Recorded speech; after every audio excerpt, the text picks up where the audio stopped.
नमस्कार दोस्तों, एक नई लर्निंग के साथ हाजिर हूँ और आज की इस स्टॉक स्पेसिफिक लर्निंग में जो कि खास करके वाटर इक्विपमेंट्स बनाने वाली कंपनी होती है ना, वाटर के ट्रीटमेंट को लेकर के, वेस्ट वाटर ट्रीटमेंट को लेकर के, उसी तरह की कंपनी की चर्चा करेंगे। साथ में इसकी फाइनेंशियल पोजीशन के बारे में समझेंगे, उसमें रिस्क एनालिसिस करेंगे और स्टॉक मार्केट में लिस्टेड है तो हम स्टॉक मार्केट की रिएक्शन की तरफ समझने की कोशिश करेंगे कि आखिर वहां पे निवेशकों का इंटरेस्ट कैसा रहा और क्या पैसे बना के दे रही है या वहां से गिरावट तो नहीं कहता। यहाँ पे देखा गया प्रोडक्टिविटीज में तो कहती हैं वाटर कंट्रोल गेट्स की बात करें, हैवी फैब्रिकेटेड गेट की बात करें, स्क्रीनिंग्स इक्विपमेंट की बात करें, स्क्रीनिंग, इस तरह की चीज़ें जो हमने पहले कहा कि वाटर को वाटर रिसोर्स को लेकर के जो पंपिंग का काम है या उससे कंट्रोलिंग का काम है या वेस्ट वाटर ट्रीटमेंट का काम है, इनमें इनका अच्छी खासी रोल करती है और हम इसकी स्टॉक मार्केट की तरह समझने की कोशिश करते हैं। कंपनी का नाम है जस इंजीनियरिंग लिमिटेड। यदि इनकी हम कुछ फंडामेंटल की तरफ भी देखेंगे तो पहले नज़र में हम कुछ पॉइंट को हाईलाइट करेंगे और समझने की कोशिश करेंगे। यहाँ पे देखा जाए कंपनी, तो हमने कहा कि wide range of the equipments for the water intake intake systems, water in the waste water pumping station and the treatment को लेकर के कारोबार। बुक वैल्यू कहता है 59 रुपये के आसपास का। जो इंट्रिंसिक वैल्यू है काफ़ी बेटर है, 190 कहता है। करंट सिचुएशन की प्राइस बेटर है जो कि 530 तक गया था, हायर टू हायर 544 तक गया था, जो कि कहते हैं कि नई अपनी रेजिस्टेंस को क्रिएट किया और लोअर बॉटम में करीब 250 के आसपास तक पहुंचा था। कंपेरिजन विद द इंडस्ट्रियल की पी से जो कि बाकी कंपनियां हैं, अर्निंग पर शेयर के बेसिस पे यहाँ पे निवेशकों का इंटरेस्ट अभी क्या है, बाकी दुकानों से ज्यादा। जहाँ पे मैनेजमेंट निवेशकों के बारे में ये भी सोचती है कि अच्छा उनको कुछ डिविडेंड भी दिया जाए, तो 0.26% का डिविडेंड की बात कहती, 26% की बात करें तो आरओई और आरओसी का आंकड़ा देखो तो काफी बेटर है, कभी 20% से ज्यादा कहती है और 25% के आसपास रहती है। प्रमोटर की होल्डिंग 43% है और इसके अलावा आप डेट टू इक्विटी के बारे में देखें तो 0.29 कहता है। करंट रेशियो का नंबर थोड़ा सा ज्यादा कहता है। इसके लिए हम छोटा सा एक रिकंसिलेशन कर लेंगे और समझ लेंगे आखिर इसमें करंट रेशियो का क्या पार्ट कहती है, क्या इनके पास उधार वाली सिचुएशन है या कुछ और आंकड़ा कहती है। जहां पे हमने एक स्पेशल्स लिया है रेशियोज के अकॉर्डिंग, उसमें हमारे पास कंक्लूजन मिलेगा। तो आखिर इस कंपनी में रिस्क एनालिसिस की बेसिस पे कंपनी की नेट इनकम मार्जिन 13% बनती है, जो कि टोटल इनकम की बात मैं कर रहा हूँ, टोटल सेल्स प्लस टोटल जो अदर सोर्स ऑफ इनकम है, इन दोनों को ऐड ऑन करने के। यदि सेल्स वर्सेस डेटर को देखेंगे तो 0.21 का कहता है और डेटर्स वर्सेस प्रॉफिटेबिलिटी कहता है कि 164% का आंकड़ा दिखाती है। इन सभी पहलुओं की तरफ हम डिटेल्ड में जाएंगे और इसके ऊपर समझने की कोशिश करेंगे। साथ में इनकी स्टॉक मार्केट की रिटर्न जो बना के देती है उसमें कुछ समझने की कोशिश करेंगे, ताकि रिजल्ट के पॉइंट ऑफ व्यू से क्या मार्केट में अच्छी खासी डिमांड लगातार बढ़ने के चांसेस हैं या क्या डिमांड को धीरे धीरे करके खराब करने की सिचुएशन तो नहीं, अर्थात सप्लाई बढ़ाने की बातें तो नहीं होती है। इसको लेकर के स्टॉक परफॉर्मेंस जहाँ तक पिछले एक साल में 100% की उछाल दिया है, टाइम फ्रेम की बेसिस पे देखा जाए तो। आते हैं इनकी फाइनेंशियल पोजीशन को लेकर के समझने की। इनकी फाइनेंशियल सिचुएशन को देखें तो सितंबर तक की रिजल्टेड अपडेट है। कंपनी का खुद का भी कुछ कारोबार होता है जो कि 105 करोड़ तक की बातें करते हैं और होली ऑन कंपनी का जो कारोबार है उसमें 140 करोड़ की सेल्स की बात कहती है। 140 करोड़ के सेल्स के बेसिस पे जो कंपनी का नेट प्रॉफिट का आंकड़ा कहती है वो 16 करोड़ कहता है, जबकि 18% के आसपास ऑपरेटिंग प्रॉफिट मार्जिन, जो कि पिछले पीरियड से बेटर रिजल्ट और इससे पिछले से बेटर रिजल्ट और पिछले कुछ लास्ट कुछ पीरियड में इतनी बेटर परफॉर्मेंस नहीं किया। जबकि अदर सोर्स ऑफ इनकम इनके पास इतना सस्टेन है जो इंटरेस्ट बर्डन को लगातार एडजस्ट करने में क्या है, एडजस्टेबल करने में कैपेसिटी रखता है। ईयरली ग्रोथ की तरफ देखें तो 610 करोड़ तक के टर्नओवर की बात करें, जिसमें 78 करोड़ की प्रॉफिटेबिलिटी बुक कर दी है। और यहाँ पे आकर के अब इन पार्टों को देखें तो अदर सोर्स ऑफ इनकम उतना ज़्यादा नहीं है जो कि इंटरेस्ट बर्डन को झेल पाए। थोड़ा सा दबाव बनाती है इनके ऊपर, लेकिन अदर यदि हम ऑपरेटिंग प्रॉफिट मार्जिन को देखें तो कह सकते हैं कि लगातार कुछ सालों में इनके पास करीब 15% के 15 से लेकर के 18-19% तक की average operating profit margin company में रही है।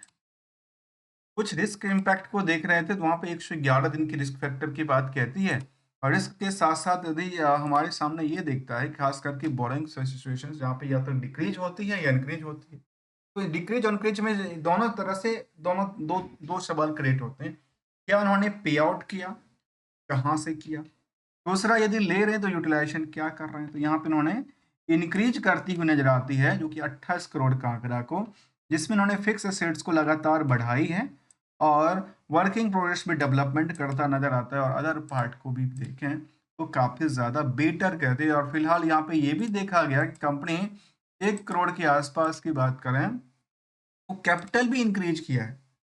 शायद उन्होंने राइट इशू करके किया हो या ईएसओपी करके किया हो। जहाँ तक ट्रेडिसेबल की बात करें तो 128 करोड़ की नंबर की बात कहती है। उसमें रिस्क फैक्टर हमने देखा कि 111 दिन का कहता है, और उसी के अकॉर्डिंग यदि कुछ पार्ट को और हम बैलेंस शीट की पार्ट को हम समझने की कोशिश करेंगे, हमारे सामने ये दिखेगा कि कुछ पॉइंट ऑफ व्यू से यदि हम इसको बैलेंस शीट को पर देखें तो रिटर्न ऑन इक्विटी के अंदर 23% के आंकड़ा दिलाती है। स्टॉक प्राइस सीजीआर लगातार वृद्धि दर्ज करती है, क्योंकि इनका सेल्स लगातार बढ़ोतरी करता है, प्रॉफिट में लगातार बढ़ोतरी का क्या है मूड बना रखी। यदि इन दोनों पार्टनर से चल रही है, तीनों पार्टनर उनको दे रही, तो मार्केट को उछलने में कोई दिक्कत नहीं आएगा। कि इनके बेसिस पे कहते हैं कि फंडामेंटल ठीक है, लेकिन रिस्क के एनालाइज पे कहती है कि थोड़ा सा यहाँ पे रिस्क दर्शाता है कि जितना प्रॉफिटेबिलिटी उन्होंने बुक किया, उनके बेसिस पे 164% का उधार की सिचुएशन बनी हुई, रिस्क की सिचुएशंस बनी हुई थी। निवेशकों के इंटरेस्ट को जाने तो कंपनी में एफआईआई अपनी पोजीशंस बना के रखें। डीआई की पोजीशन बहुत ज्यादा नहीं है, डीआई ने यहाँ पे बिकवाली करके चला था, और इन्होंने एक टाइम फ्रेम की डेटा आती है जो सितंबर, हमेशा कंपनी के बारे में पता है कि उन्होंने क्वार्टरली डेटा अपडेट करना है। उससे पहले आज के टाइम में यदि किसी एफ आई डी आई ने अपने पास थोड़ा थोड़ा करके खरीदता है तो उसका डेटा सामने नहीं आता। इसलिए देखा गया कि 1-1.5% के आसपास ही यहाँ पे एफआई है, बाकी तो आम निवेशक ही है। जहाँ पे पब्लिक पब्लिक में 54% की होल्डिंग है, उसमें 20,000 के आसपास की निवेशक है। उसमें कुछ कंपनियां के नाम शामिल है जिनके पास काफ़ी ज़्यादा होल्डिंग, ऑलमोस्ट जो आम निवेशकों के पास हैं वो काफ़ी कम नंबर आती होगी, क्योंकि यदि इन सब नंबरों को ऐड ऑन कर दें तो शायद 10% के आसपास तो ये आंकड़ा आती है, 44% के आसपास में करीब 20,000 से ज़्यादा। और यहाँ पे ये भी देखा गया कि नए प्लेयर मार्केट में आए, जैसे जैसे डिमांड बढ़ती है ना, नए प्लेयर आते हैं मार्केट में किसी स्टॉक को लेकर, तो स्टॉक ऑब्वियसली क्या होगा, इंक्रीज हो जाएगा, कि डिमांड के हिसाब से बढ़ती जाती है। जबकि पियर्स का आंकड़ा कहती है कंपनी को लेकर के, जो चाहे ज्योति सीएनसीज हो, थर्मिस हो, थर्मैक्स हो, या फिर जुपिटर वैगनर्स, जो कि इस तरह की कंपनियां हैं, उनकी लिस्ट में अभी भी काफी कम क्या है भीड़ है इस कंपनी में निवेशकों को लेकर के, लेकिन comparison to the industrial space से अभी क्या है ज्यादा क्रिएट करके निकल के आती है, जबकि इनमें प्रॉफिटेबिलिटीज का आंकड़ा लगातार क्या कहती है बढ़ी हुई नजर आई है। इसके अकॉर्डिंगली हमने इनको समझने की कोशिश किया। यदि हम इनकी एनालिसिस पार्ट को देखें इसके अकॉर्डिंग, तो कहते हैं एक्सपेक्टेड गुड प्रॉफिटेबिलिटी, क्वार्टरली की बात करते हैं, अच्छी खासी प्रॉफिटेबिलिटी की बात करती है। स्टॉक ट्रेड लगा तो उसमें कोई प्रोमोटर्स होल्डिंग, थोड़ा सा अपनी प्रोमोटर को 3 साल में बिकबाली किया अपनी होल्डिंग को लेकर के, और इन्हीं पहलों के साथ हम इसको देख रहे थे जिसका नाम था जस्ट इंजीनियरिंग लिमिटेड। और यहाँ पे इनकी फंडामेंटल स्ट्रेटजी के हिसाब से लगता है कि आने वाले समय में जो लगातार बढ़ती हुई नजर आई है, आगे चल कर के और ज़्यादा बेटर रिजल्ट लेके आ सकती है, क्योंकि धीरे-धीरे करके ग्रोथ लेवल बनी है और इक्विपमेंट्स इनके बढ़े हैं, और इनका सेल्स भी लगातार बढ़ने की कगार पे चल रहे हैं। कई बार अप डाउन चलती रहती है।